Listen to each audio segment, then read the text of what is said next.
Un intrincado caso al que durante las últimas horas han sumado nuevas aristas, como el testimonio exclusivo al que tuvo acceso el equipo periodístico de nuestro matinal. Él es Jack Wilson Chávez, hermano por parte de padre de Melissa, quien nos contó detalles de la relación que tenían en su círculo más íntimo con la menor y la imputada. Bueno, con ella tuvimos poco contacto. En ese momento estábamos pasando en quiebre familiar. Y bueno, yo siempre estuve con mi papá y ella venía así para Navidad, celebramos su cumpleaños, cosas así. Así que eso. ¿Qué información tenías de Mirta? A la señora yo la vi pocas veces, o sea, que yo la conocí así como de mirada nomás.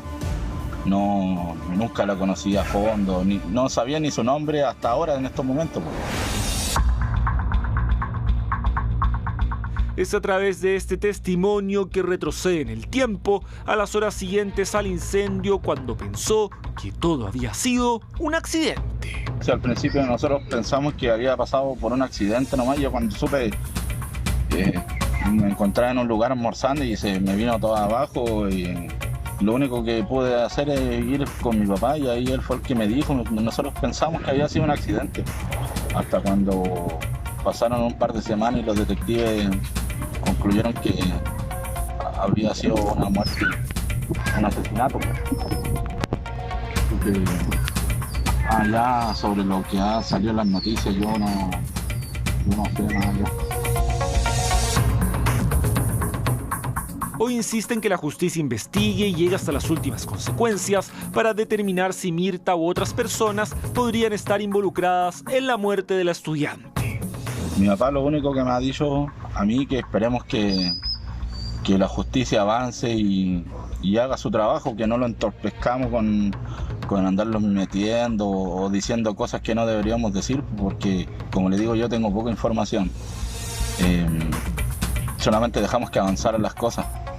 Igual con mi tía todos nos preocupamos de eso, que dejamos que la fiscalía y los peritos hicieran todo su trabajo con el rigor que se necesita para que esto se solucione y que los responsables paguen. Eso es lo único que hemos tratado de esperar.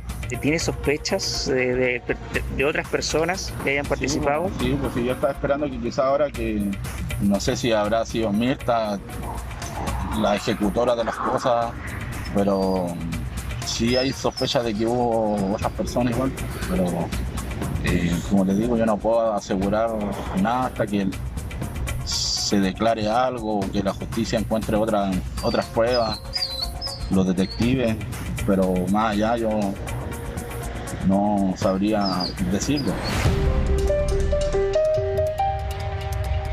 Respecto al padrastro de la niña, el mismo que vimos entregando su testimonio en nuestro programa, aseguró no conocerlo profundamente. ¿Pudiste compartir con él? Nunca.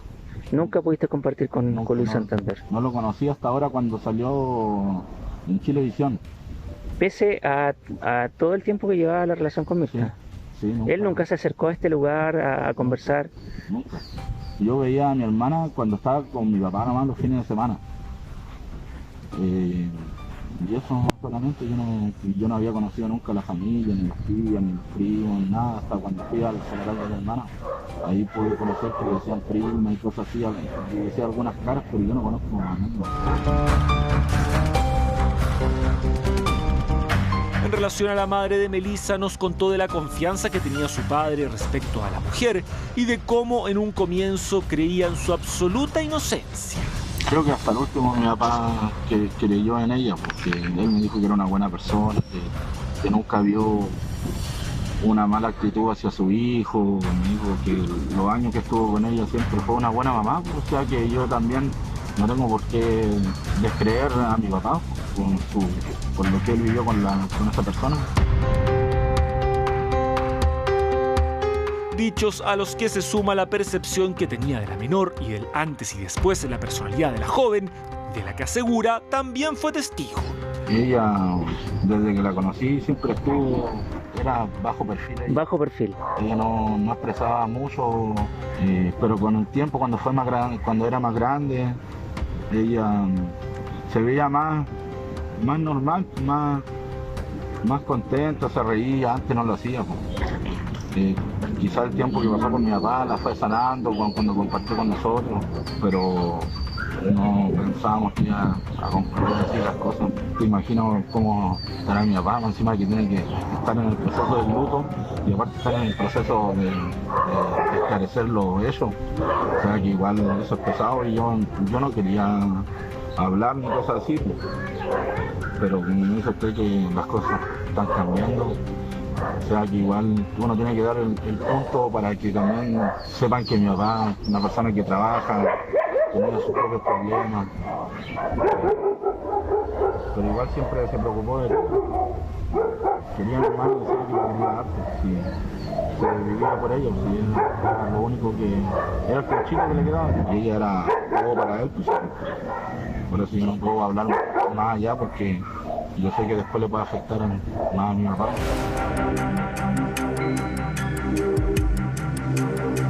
Regresamos a Andacollo para conocer las otras declaraciones del ex esposo de Mirta Ardiles, quien conoció la verdadera personalidad de la mujer.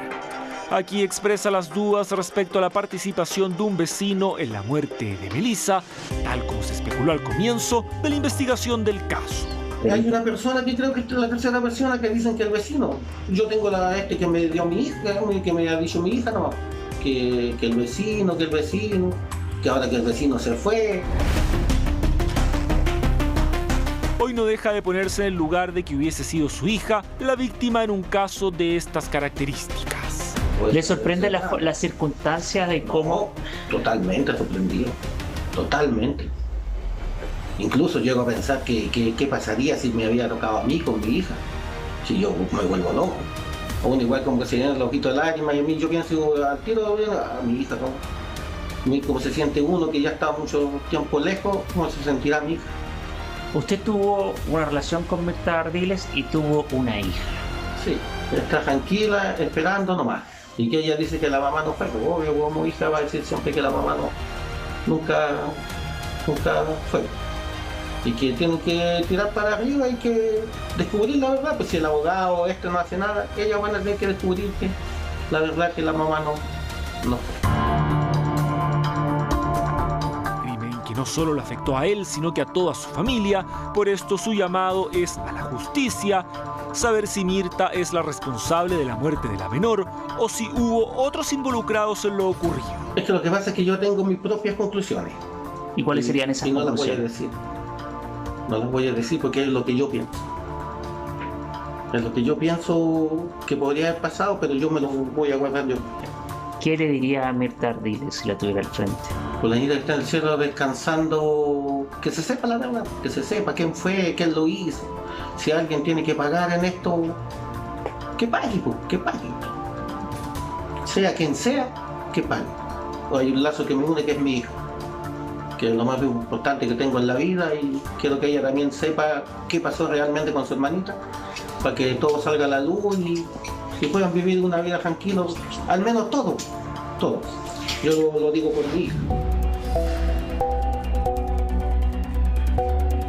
Son las declaraciones del círculo cercano y de quienes conocieron a Mirta Ardiles, imputada por el crimen de su hija, detalles de testimonios nunca antes contados que forman parte de esta historia policial, el ABC de un caso donde aún quedan más interrogantes que respuesta.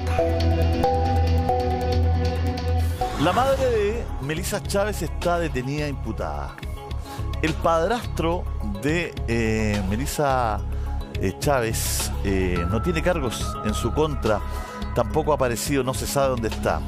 Tenemos luces donde podría estar el padrastro de Melissa, se lo vamos a contar, se lo vamos a informar a la vuelta de este pequeño corte comercial. Vamos con el tema que nos ocupaba en este instante, que es el caso Melissa, el completo reportaje de Over Madrid, poniendo contexto, contándonos lo que ha pasado en los últimos días y haciéndose la pregunta, ¿no? ¿Dónde está el padrastro de Melissa Chávez? Esa es la interrogante de los últimos días. No se ha tenido información de él. ¿Qué ocurrió con él finalmente? Bueno, estamos hablando de una persona que no está imputada. que me imagino está siendo investigada como muchas otras personas, pero no está imputada, y ha desaparecido de los medios, ¿no? Los medios son los que no lo hemos podido encontrar. Seguramente la policía, seguramente la investigación sabe dónde él está o sabe de sus pasos, pero ha desaparecido de los medios de comunicación. Él nos dio una entrevista extensa un día después de los acontecimientos de Melissa, ¿no? Luego hablaron sus padres, los padres que tampoco han podido saber de él, que dicen que lo llaman, que no le contesta y que le hacen un llamado muy emotivo aquí en pantalla de Contigo en la Mañana, ¿no es cierto? La pantalla de Contigo en la Mañana, para que si tienen información la entreguen. Toda la información hoy día es muy relevante. Bueno, vamos a abrir el panel. Estamos ya con nuestra psicóloga también. Hoy día se nos entrega Andrea Castro. También está con nosotros Cristian Garrido, investigador. Cristian, ¿cómo estás? Y por supuesto está la vecina Blanca Díaz también con nosotros, quien también nos acompañó ayer. Cristian, quiero arrancar contigo en el sentido que yo decía, bueno, está desaparecido. ¿Dónde está? Es la pregunta de nuestro GC. ¿Dónde está el padrastro de Melissa Chávez? Que es algo que no sabemos los periodistas, ¿no? Los medios de comunicación. Pero uno tiene la impresión que la policía sí debería saber, ¿o no, Cristian? Sí, buenos días Andrea, buenos días la señora Blanca y buenos días obviamente para ti, Julio César. Sí, recordemos, bueno, ahí te quería hacer una aclaratoria. Él está imputado. La Fiscalía desde el día 1 imputó a la madre y a Luis Santander, ¿verdad? Que no quiere decir de que ellos sean culpables de algo, sino que la Fiscalía estuvo muy certera en imputar a los dos desde el comienzo de la investigación, que es más que nada para avisar a la persona y ponerle en conocimiento que hay una investigación en su contra. Ahora, claro, efectivamente en la Fiscalía hay que dar un domicilio. Yo creo que él no está ubicable. Pero, Cristian, ¿estás seguro de aquello? Porque yo estuve leyendo mucho sobre el caso estos últimos días y no sé por qué tengo la impresión, por lo menos por los medios locales, de que él fue interrogado como sospechoso, no como imputado. O tú tienes la certeza o la información de que él también está imputado. Sí, la información por casos, por personas allegadas al caso mencionan que los dos fueron imputados por eso fue muy diferente al caso de Ámbar, que en el caso de Ámbar fue solamente imputado Hugo Bustamante y la madre queda en calidad de testigo protegido, no sé si recuerda. Sí. En este caso particular, la Fiscalía fue súper acertada y la fiscal imputó a los dos, a la madre y al conviviente de ella, como imputado, que más, mira, es para que la gente me entienda, es solamente informar a la persona que tiene derecho de defensa y que la persona va a ser investigada por un crimen que le había ocurrido a Melissa. Entonces, acá yo creo que él no quiere hablar con los medios, no quiere hablar con su familia, pero yo creo que la policía y la fiscalía lo puede ubicar en cualquier momento y lo ha requerido, y sé que ha prestado más de alguna declaración, ¿verdad?, para que él pueda seguir aportando antecedentes. Ahora bien, esa calidad de imputado puede cambiar en cualquier momento, como lo vimos con la madre de Ámbar. Ya, o sea, este es el escenario. Están ambos imputados. Entonces ayúdanos con la diferencia, ¿no es cierto?, de Luis Santander imputado y la madre de Melissa imputada. Ella está detenida hoy día, porque ella ha sido imputada y acusada. Formalizada, ¿no? Exacto, formalizada, sí, imputada y formalizada, y hay un juicio pendiente, ¿verdad? Tampoco no podemos hablar de que ella ha sido acusada todavía, ¿verdad? Porque hay una investigación pendiente. Pero Cristian, lo que pasa es que bajémoslo, porque lo que quiero es que la gente lo entienda. Nosotros aquí todos lo entendemos, digamos, hacemos un juego en la televisión que es jugar al que no entendemos, pero entendemos. Pero bájalo bien, porque la gente se tiende a preguntar y se confunde. Dice, está Santander imputado, está ella imputada, pero ¿por qué ella está presa y por qué él no está preso? ¿Por qué ella está detenida y por qué nadie sabe dónde está? Entonces, para contestar esa pregunta, en palabras súper sencillas, cuéntanos la figura de cada uno y la diferencia. Ya, la figura es de que cuando una persona es imputada por la fiscalía, ¿verdad? Solamente a esa persona se le está diciendo que hay una investigación en su contra. No es de que la persona sea culpable o que vamos a llegar a alguna culpabilidad con ella, ¿verdad? Pero sí la fiscalía tiene el deber de informar a la persona que se está siguiendo una investigación en contra de él, y que la persona obviamente desde ese momento, cuando la fiscalía le dice, mire, le estoy informando de que voy a investigarlo, la persona tiene derecho a por ejemplo, guardar silencio. Ya, entonces lo bajamos a la gente, bajemos a la gente. Entonces, la fiscalía le avisó tanto a la madre de Melissa como al padrastro que están siendo investigados. O sea, los dos saben que están siendo investigados, que son, entre comillas, sospechosos de esta situación. Aunque no se llegue a culpabilidad, están siendo investigados. Así es. Desde el tercer día, desde el día del informe del médico legal, es cuando la fiscalía imputa a la madre Melissa y a su conviviente. Ya, ahí están los dos imputados. Después, ¿por qué la madre queda detenida y el señor Luis Santander sigue en algún lugar? Bueno, posteriormente, obviamente, la investigación continúa, ¿verdad? Y se le informan a los dos que están imputados, la investigación continúa, y ahí la línea investigativa, ¿verdad?, se va hacia un lado, que es hacia la persona que estuvo con Melissa el día de su deceso, ¿verdad? Y los medios criminalísticos llevan a la detención de la madre de Melissa. Por eso hoy en día ella está formalizada por parricidio y el delito de incendio. 2 delitos. O sea, en el fondo, la fiscalía encontró, entre comillas, pruebas que vincularían a Mirta Ardiles, madre de Melissa, con el asesinato, no así del señor Luis Santander, pero eso no implica que el señor Luis Santander no siga siendo investigado. Ese es el escenario que tenemos hoy día. Así es, Julio César, sumamente bien y sumamente claro. Ese es el escenario de hoy. Ese es el escenario de hoy, es interesante. Y ahí es donde yo te requería al principio. Me imagino que por el hecho de estar imputado, ¿no es cierto, Luis Santander, hay conocimiento de su dirección, de su paradero, ¿no? Claro, una de los requisitos, ¿verdad?, como imputado es fijar un domicilio y estar disponible para la policía en todas las declaraciones que ésta requiera, o la fiscalía, ¿ya? Entonces, por eso yo me atrevería a decir de que él está en estos momentos inubicable para la prensa, para sus familiares, pero no así para el Ministerio Público, para la fiscal que lleva el caso y para la policía en caso de ser requerido en cualquier instancia. Perfecto, Cristian.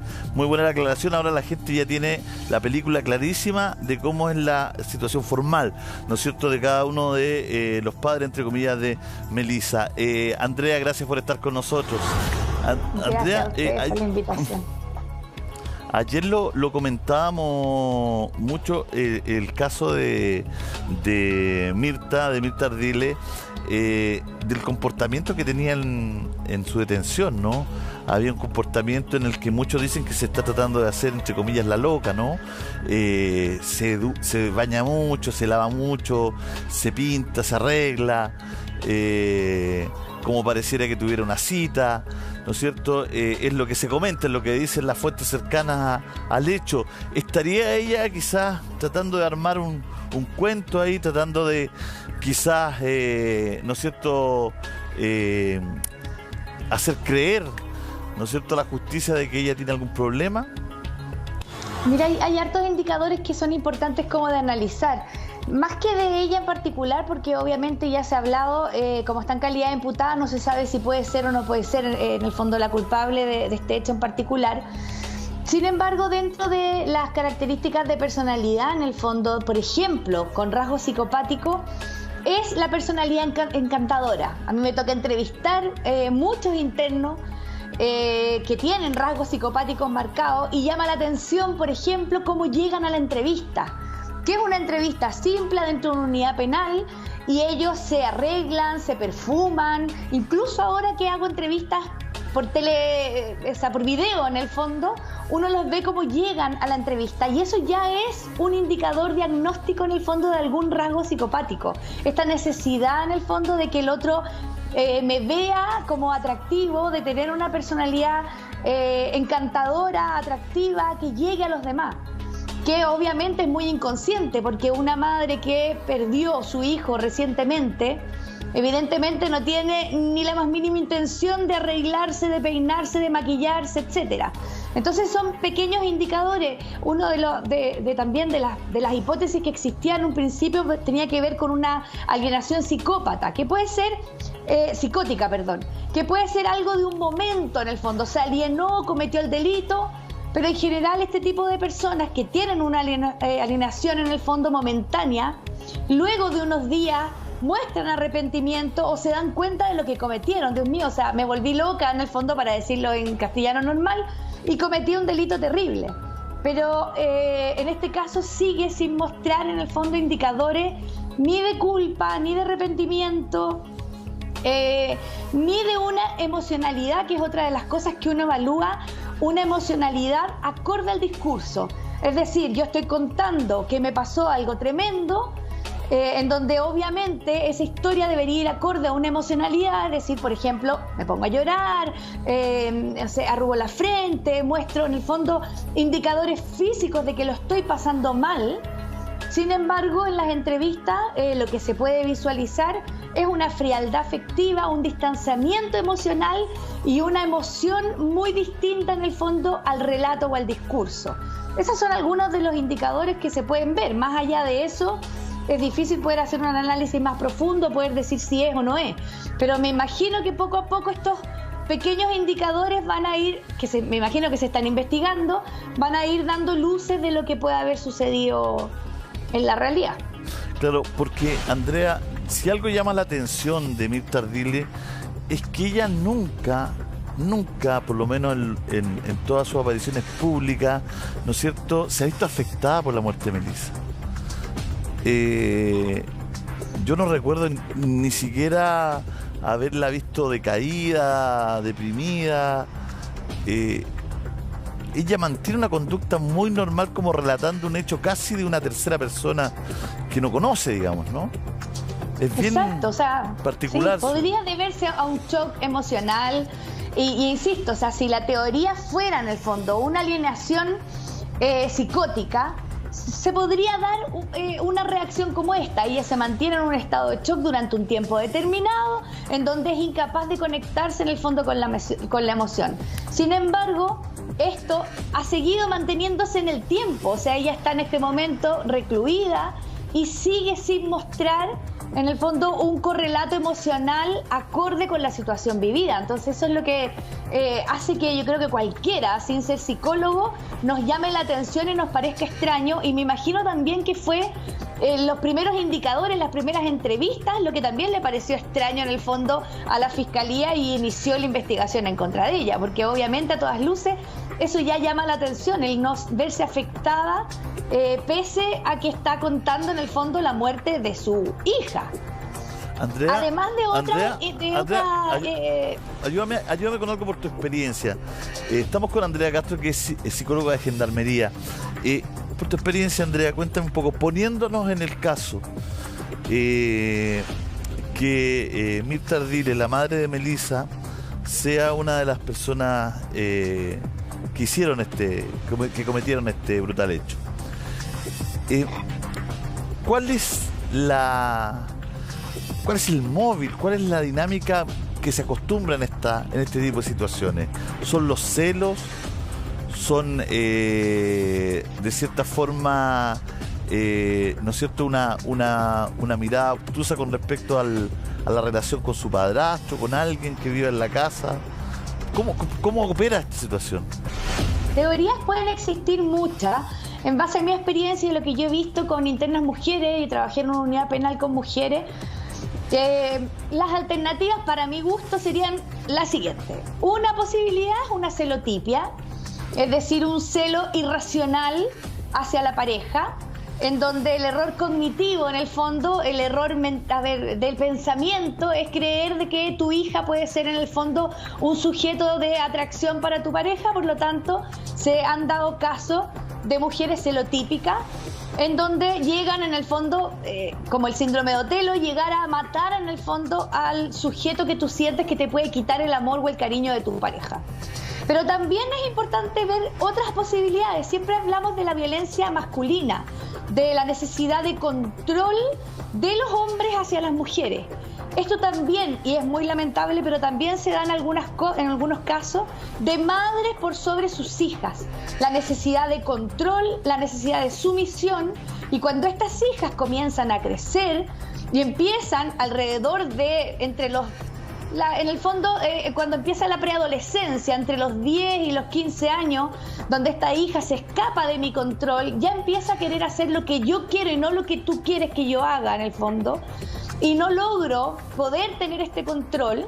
Al igual que en la violencia del hombre hacia la mujer, se puede dar una violencia de una madre hacia un hijo, en donde en el fondo este trastorno de personalidad, de necesidad de control y de sumisión, se me va de las manos y puedo llegar a un delito como este. Bueno, Andrea, la verdad es que uno trata de... Porque mira, es todo tan crudo, tan tremendo, que uno trata de buscarle una explicación, no en ningún caso justificar, pero tratar de conversar y decir, bueno, ¿cómo puede ocurrir algo así? Digamos, ¿cómo puede ocurrir algo así? ¿Cómo poder detectar que una persona no está bien? Recordemos que ayer Blanca puso en la mesa un tema muy importante, que habían antecedentes acá. Desde muy chiquitita Melissa habría sido violentada. Entonces, le quitaron la custodia a Mirta Ardiles de ella durante un tiempo largo. Estuvo 17 meses en un programa, Mirta Ardiles trabajando, ¿no es cierto?, en un programa especial precisamente para poder recuperar la custodia de Melissa. Entonces, claro, yo creo que todos en la casa estamos pensando lo mismo. Había antecedentes, le quitaron a Melissa, trabajó en un programa. ¿Por qué ella trabajó tanto para recuperarla después si la iba a violentar de esta forma? Bueno, vamos a quedarnos ahora con el testimonio de Blanca precisamente para conversar sobre esto, sobre lo que ella piensa de esto, sobre lo que hemos hablado en este ratito. Son las 11:23 minutos. Nos tenemos que separar, pero quédese con nosotros, volvemos de inmediato. Bueno, estamos con nuestros invitados, estamos desmenuzando el caso del asesinato de Melissa Chávez, un asesinato brutal que además quiso ser encubierto con un incendio, donde los principales sospechosos son su madre y su padrastro, ambos imputados en este caso. Mirta Ardiles ya formalizada. Blanca, estamos hablando precisamente del móvil con Andrea. ¿Por qué? ¿Por qué una situación así? Ustedes han hecho bastantes cuestionamientos al modelo, al sistema, precisamente por lo que hablábamos, ¿no es cierto?, ayer de que ya le habían quitado la custodia a la madre en algún momento. Sí. Bueno, buenos días, Julio César y Cristian y Andrea. Gracias por la oportunidad de hablar nuevamente. Julio César, mira, antes que vecina, porque yo vivo cerca de la casa donde falleció, yo soy activista por la infancia desde la sociedad civil. Llevo más de 30 años. Comprenderán de que los signos, ¿no es cierto?, todo lo que estamos viviendo son patrones repetitivos. Como dice Andrea, según los antecedentes, podríamos estar frente, no podemos evitar el relacionar el caso de Melissa con el caso Ámbar, ¿no es cierto?, en donde hay un tipo de psicopatía, de celos en contra de la figura de una adolescente que está creciendo, que ya se desarrolla y que puede mostrar cierto interés. Yo creo que está en un momento súper importante de que se va, todavía no se ha confirmado si es cierto que se va a reabrir el caso de un supuesto abuso sexual el año 2014, que podría aportar antecedentes que se relacionen con el lamentable fallecimiento de Melissa. Blanca, bueno, tú como activista, ¿no es cierto?, por la infancia y también que se apareja, aunque vive cerca del caso Melissa, está muy consternada la región, ¿no es cierto?, en general, ¿no? no solamente el barrio donde vivía Melissa o los sectores cercanos, sino que toda la región de Coquimbo y por supuesto que ustedes como vecinos también. ¿Qué es lo que se ha hablado del caso de Mirta? Porque ella participó con ustedes en reuniones, hablaron, se juntaron, porque la comunidad estaba muy activa, quería justicia rápido, quería que el caso no se olvidara, salieron a la calle, ¿no es cierto? Cuéntanos un poquito de todo ese proceso y cómo la veían a ella. Mira, la verdad es que como comunidad, como villa, región, y yo creo que es más, ha trascendido a nivel nacional este dolor, esta impotencia, ¿no es cierto?, frente a tan dolorosa muerte, de cómo se dio, cómo mataron a Melissa. Las redes, tú sabes que hoy en día las redes sociales son una de las potencias más grandes en cuanto a difundir. Se echó a andar las redes, nos juntamos con la misma vecina, movimientos feministas, aparecieron personas interesadas en la defensa de la infancia y inmediatamente se organizó una velatón.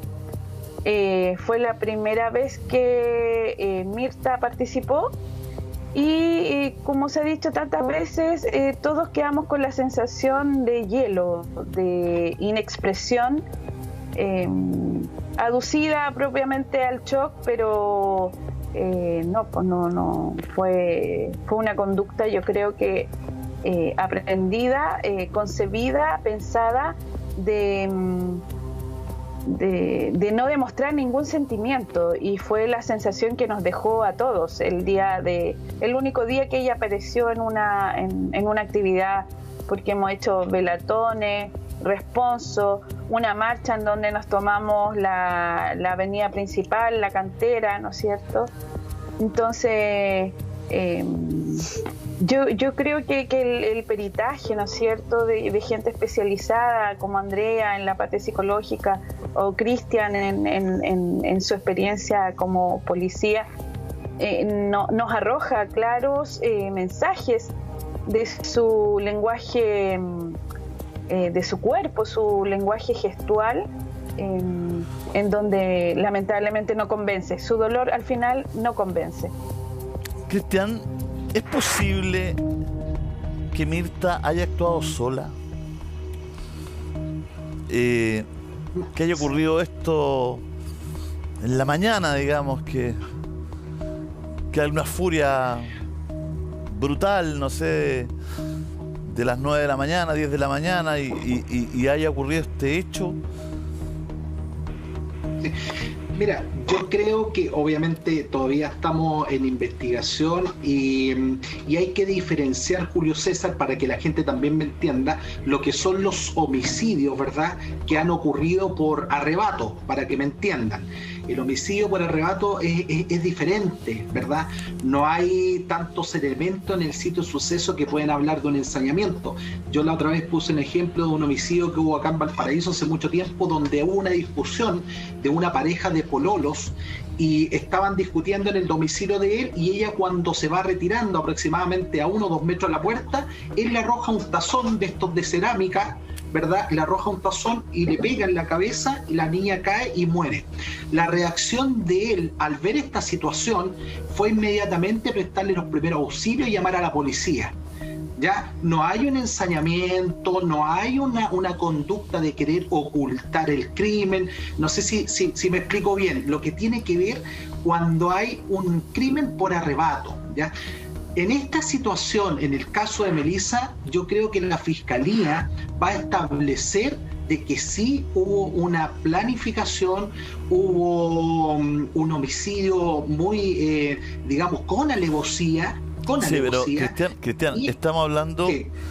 A ver, ayúdame con esto, por favor, por tu experiencia policial. Dale. No podemos entrar en detalles porque estamos en un horario y también no es de buen gusto, pero estamos hablando de que son varias... a ver, ¿cómo lo puedo decir para que no suene tan fuerte? Pero actúa varias veces en contra de ella con el cuchillo. Así es. No es una vez ni 2 veces, ni 3 ni 4, digamos. Muchas veces, ¿no es cierto? por eso cuando entrevistamos nosotros a Luis, todavía no conocíamos detalles, pero él da luces de lo que pasa, porque él dice, se ensañaron con ella, nos hicieron un daño muy grande como familia, todo, y ahí uno va, entiende un poco que era más allá de que alguien, ¿no es cierto?, se hubiese asfixiado por el humo, o etcétera, que fue lo primero que creímos. ¿Te acuerdas o no? Que era el incendio, que se había asfixiado. Hicimos un programa entero pensando que había sido por eso. Pero después está el testimonio de Luis, y después ya tenemos los antecedentes. Los antecedentes son bien brutales, son bien macabros. Entonces, claro, tú dices, no es por arrebato, no es nada, todo, pero es de una sangre fría, brutal, porque en este caso, por la formalización, porque es tu hija, o sea, es tu hija, y es una acción súper, no encuentro las palabras, no quiero embarrarla por el aire, pero como tú decías, no es un arrebato, no es una cosa, empujé a alguien, se cayó, es algo como con saña, con rabia, como que hay rabia contenida, es algo muy, muy, que en el momento toma mucho tiempo hacer, ¿me entiende o no? Lo que le quiero decir, Cristian. Hubo una planificación de esto. Alevosía y ensañamiento, dice la parte penal, alevosía y ensañamiento. Y lo podemos ver no solamente en este brutal homicidio, sino que lo hemos visto a lo largo de la historia del homicidio, y eso le da una imagen al investigador del sitio del suceso. Eso da una imagen clara, y por eso nosotros hemos estado hablando de celopatía, hemos estado hablando de que hay un trasfondo emocional, ¿verdad? Y que se descartaron terceras personas porque un individuo desconocido que no hubiera conocido a Melissa, un delincuente común, hubiera estado en el sitio de suceso de otra forma, ya no hubiera sido este ensañamiento que estamos hablando y esta alevosía. Andrea, porque hay otros crímenes que son más que han sido muy conocidos, ¿no? Mediáticamente, ¿no? De asesinatos contra hijos, ¿no? Pero aquí está este elemento que estamos hablando con Cristian, ¿no? Que es como una rabia contenida, que es como un deseo no solo de matar, sino de hacer daño, y que, claro, que uno no le encuentra ningún sentido, ¿no? Y que es la cosa que a uno lo tiene completamente en shock.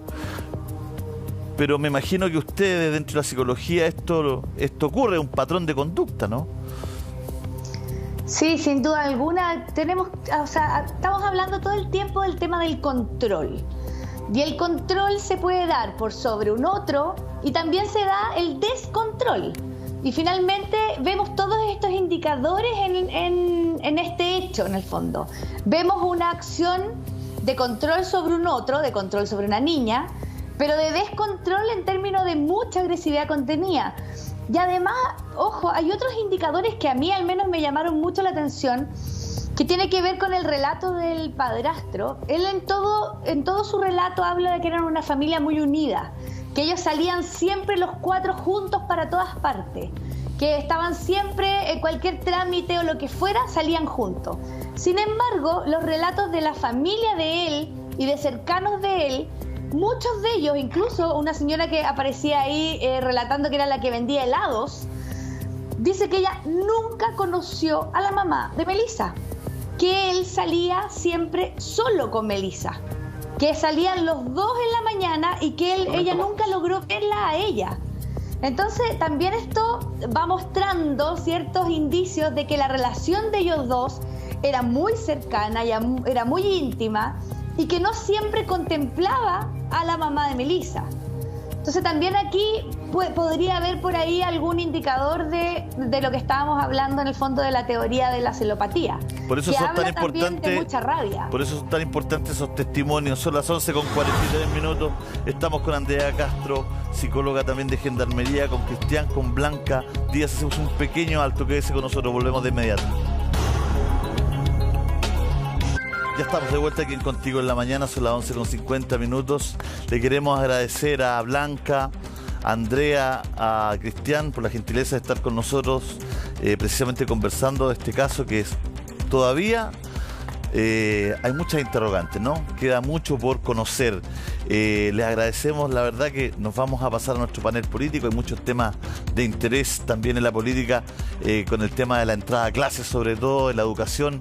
Estamos todos nerviosos ya. Los ciudadanos de este país, de una u otra forma estamos siempre cerquita de las clases, porque un nieto, porque es un hijo, porque es un sobrino. Entonces son las 11:51 y queremos pasar a hablar de ese tema para saber qué va a pasar el 1 de marzo.